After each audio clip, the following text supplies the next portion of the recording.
One reason anyone becomes a ghost is unfinished business, and it was no different in old Japan. It is this emotional longing to settle affairs that allows a spirit to manifest in the physical world after death. When we speak of emotional power, however, nothing compares to our final ghost. But we'll begin with one of the more bizarre examples. If the emotion driving the dead to return to the living was unrequited or thwarted love, and that person was a woman, the manifestation would likely be that of a Hone-Onna. The name Hone-Onna literally means bone woman, and they are called that for the obvious reason that they manifest as skeletal apparitions. Like so many of the yurei and yokai of the Edo period, we have the artist Toriyama Sekien to thank for the earliest illustration of this spirit. Unlike some of the ghosts we'll be talking about later, the Hone-Onna is not driven by revenge or even a hatred for the living. No, the bone woman is all about love, and that's what makes her so dangerous. A Hone-Onna will attempt to rekindle any relationship she had while she was still alive. If that person is no longer available, she'll find a substitute. This could be either because they remind her of the one she's lost, or possibly because she believes they really are her lost love, even if the real object of her affection has been dead for a very long time. To her intended, the Hone-Onna will appear as she had when she was alive. It's only an illusion, but a very convincing one, both visual and tactile. Her intended target will not be able to discern her true nature and very well might succumb to her charms. She, on the other hand, will simply feed on his living energy until there is nothing left. She may not even realize she's doing it, but in the end that won't make any difference. He, and the victim usually is a man, only has one chance. If someone else sees the two of them together, there's a possibility they'll be able to see her true appearance and warn him. Otherwise, she'll eventually lose one more lover and have to choose a new victim of her affections. Clearly, there's a lot of male fear in this particular legend. One exception to this rule was a tale from the Aomori Prefecture.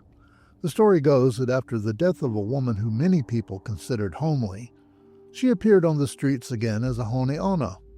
She never adopted her living appearance and manifested herself strictly as a skeleton. Rather than being terrified, everyone agreed that she made a beautiful skeleton.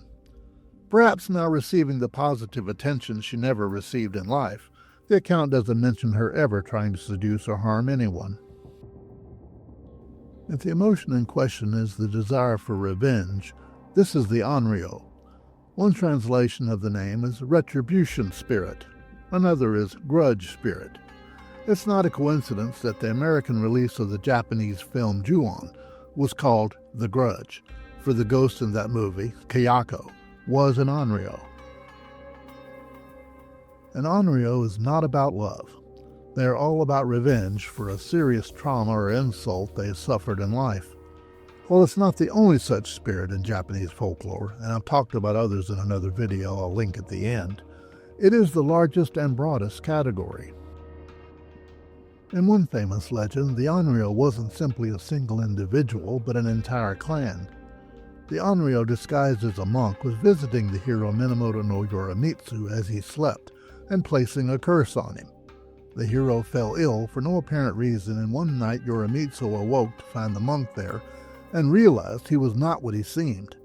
The monk was larger than a human man and very dark-colored, and was in fact a gigantic black spider, a Tsuchigumo.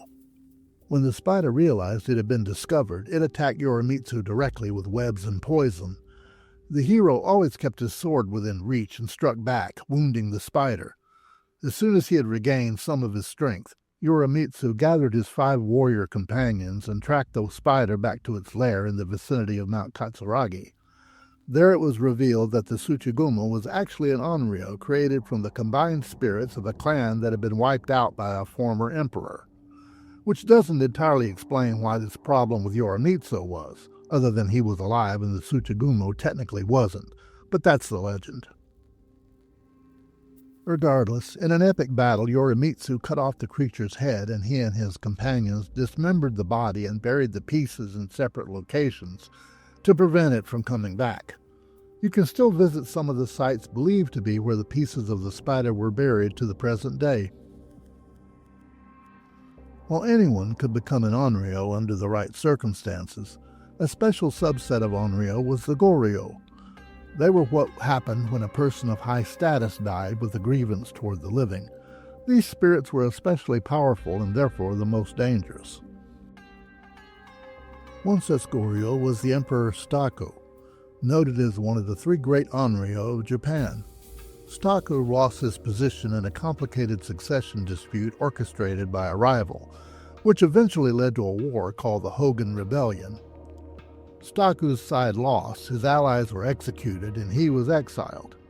He became a monk and spent his time copying holy text. However, when he sent them to the imperial court as a gift, they refused to accept them, fearing it was a ruse and Stoku would use the text as a means to curse them. To add even more insult to injury, when Stoku passed, the emperor at the time, a son of Stoku's rival known as Go Shirakawa, refused to allow anyone to mourn or acknowledge his passing.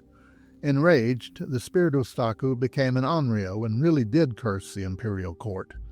Legend has it that this led to a series of misfortunes, famines, floods, premature deaths, and finally the imperial court lost all real power to the shogunate. And so Emperor Stoku had his revenge. Now there are shrines dedicated to the veneration of the former emperor, which may have tempered his anger a little, maybe. Even today, some misfortunes are still traced to the anger of Emperor Stoku. The Ubume has to be the most tragic spirit on this list. This spirit doesn't manifest due to a desire for revenge or an unrequited love. The Ubume is the spirit of a woman who either died in childbirth or soon after, and in circumstances that often meant she died alone. She manifests as a ghost for the sole purpose of ensuring that her child is cared for. Sometimes it worked out. One story is told of an owner of a sweet shop who was visited by a pale woman who never spoke. She simply pointed to the piece of candy she wanted, handed the man a coin, and left. This continued for 5 days, always after sunset, always not speaking, and always one piece of candy and one coin. By the 6th day, the man couldn't stand the mystery anymore. He followed the woman when she left, and she led him to a burial ground, paused by one grave, and disappeared. As the man stood astonished, he heard the faint cry of a baby and realized to his horror that it was coming from the grave. He got help and dug down to the coffin. When they opened it, they found the body of the woman holding a newborn baby, malnourished but alive, with the empty candy wrappers. The woman had died in childbirth, yet delivered the baby alive after she was buried. They rescued the infant, and the ghost was never seen again. Did this actually happen? I admit it seems unlikely, but it does illustrate the type of maternal bond associated with the Ubume legend.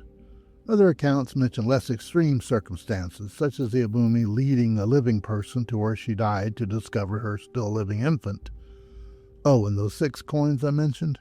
It was customary at the time to bury the dead with 6 coins, as that was believed to be the fare required for the dead to cross the Sanzu River, which, like the river Styx, separated the living world from the realm of the dead.